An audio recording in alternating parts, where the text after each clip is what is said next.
You said something pretty radical this week that I want to ask you about. You said, quote, there's plenty of money in the world. There's plenty of money in the city. It's just in the wrong hands. Yep. That's a quote. That is a quote. Who decides whose hands are the right hands and whose hands are the wrong hands?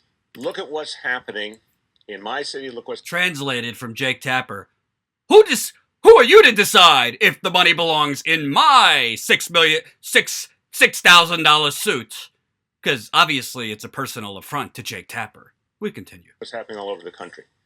Millions upon millions of people who literally can barely make ends meet. Working people who are working one job, two jobs, working harder than ever, longer hours than ever.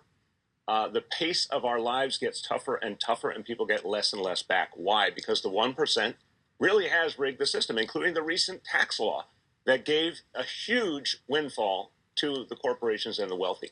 This is systematic. I said in the speech, this has been an agenda from Reagan's administration right on through to Trump's to take money from working people and give it to the 1%. So when I say there's plenty of money in this country, it's just in the wrong hands. Yeah. It means to say we need policies that give back to working people, like guaranteeing health care for all. But what's interesting about the argument, which I think struck a lot of people, is you're not talking about fairness. You're saying these people have money and it's wrong that they have money. Not they have money, they live exorbitant or wealthy, comfortable lifestyles, and therefore they could give a little bit more to help these people. You're saying it's wrong that they have money, and who decides whether it's wrong? That's my question. It's clear to me why it's wrong, because government policies gave the 1% every conceivable leg up. This was not by accident. As I said, this was an agenda. It was systematic. You go back decades, you go back even to the time of Dwight Eisenhower. We had some of the highest tax rates on the wealthy that this country ever saw. We had a very prosperous country. We had that prosperity pretty well shared among different people, including working people in this country. We had investments in infrastructure, the kinds of things that grew the economy for everyone.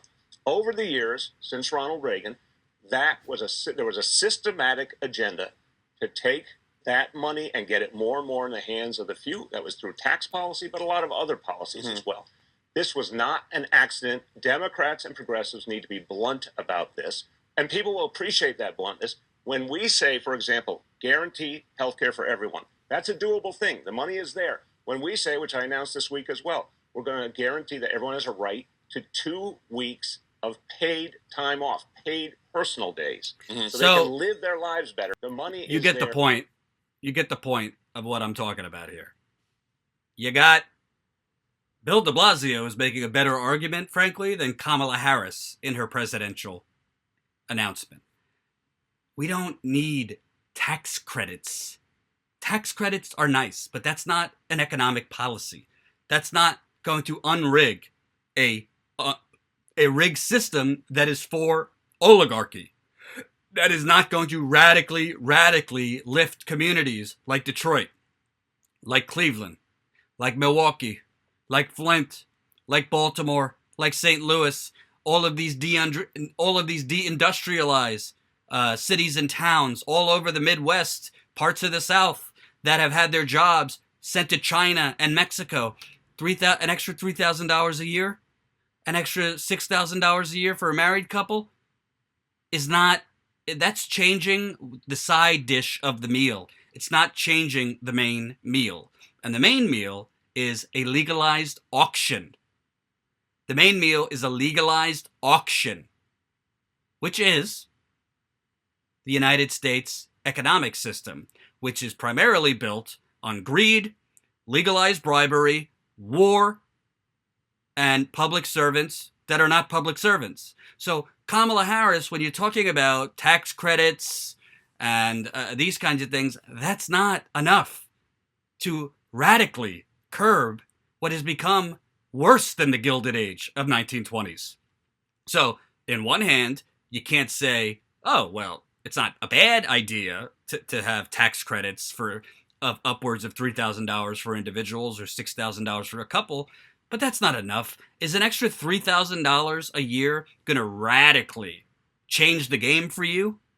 I'm asking you in the audience, if you're an individual, or an extra $6,000 a year, is that going to radically pay for your health care costs that health insurance isn't covering? Is that going to radically help you pay off your student loan debt that is totally rigged against you? Is it going to help you, if you have an emergency crisis, which could cost you $3,000 as an individual? Is it going to pull the veil? Is it going to stop the corporate auction that has become our government? No, because she's not talking about corruption. Why would she be? She's meeting with Hillary Clinton's donors in the Hamptons. She's focused on Donald Trump and calling him the worst thing ever invented. But she has shown she's in bed with the very Clinton machine and this neoliberal wing of the Democratic Party that has only elevated extreme conservatism. You cannot get extreme conservatisms. You would not get extreme conservatives like George W. Bush, Dick Cheney, Donald Trump without neoliberals there to help them get elected. Because neoliberals are basically a milder form of batshit crazy Republicans. So I'm not saying tax credits aren't a good thing.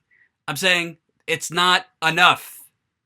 And honestly, based on your record, both as a senator, which frankly there's not much, she's only been a senator for 2 years, based on your record as Attorney General of California, I don't have any strong way of knowing if you're going to follow through on any of this stuff, much less propose bolder views. Now, you say you're for Medicare for all. Well, you didn't run for California senator. As far as I know, she didn't run on Medicare for all. So you came on board with Medicare for all when it became more popular because of Bernie Sanders. So again, this is the same problem with Hillary Clinton. You could say a lot of things as a candidate. You could say a lot of things as a politician. What are you going to do if elected? Because we need to know that the people that are saying they're going to fight for Medicare for all are actually going to do it. They might lose if elected. They might not get it through if elected. But we need to know that they're actually going to stand by their principles and not compromise the farm right out of the gate like Barack Obama did. Barack Obama ran for office talking about universal health care, a public option, and then he hatched a right-wing policy out of the Heritage Foundation. Why? Because during the campaign and right after he was elected, he basically surrounded himself by a bunch of bankers. Hell, if you look at WikiLeaks, Barack Obama's cabinet was chosen by Citigroup. So Barack Obama, which many of us didn't know, was fundraising record amounts from Wall Street while running on hope and change.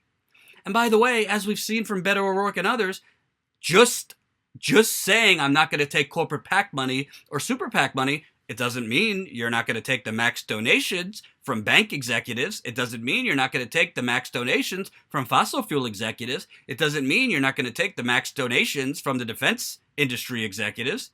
And by the way, Bernie Sanders, if we're keeping it real, Bernie Sanders takes money from individuals from the defense industry. So I don't think that's a good thing either. I don't think he should. So you could be against corporate PAC money. Beto O'Rourke didn't take corporate PAC money. As I reported right before the Senate election between O'Rourke and Ted Cruz, he was doing fundraisers with fossil fuel lobbyists. He was taking money from fossil fuel executives. So just saying I'm not going to take corporate PAC money is not a universal I'm not corrupt.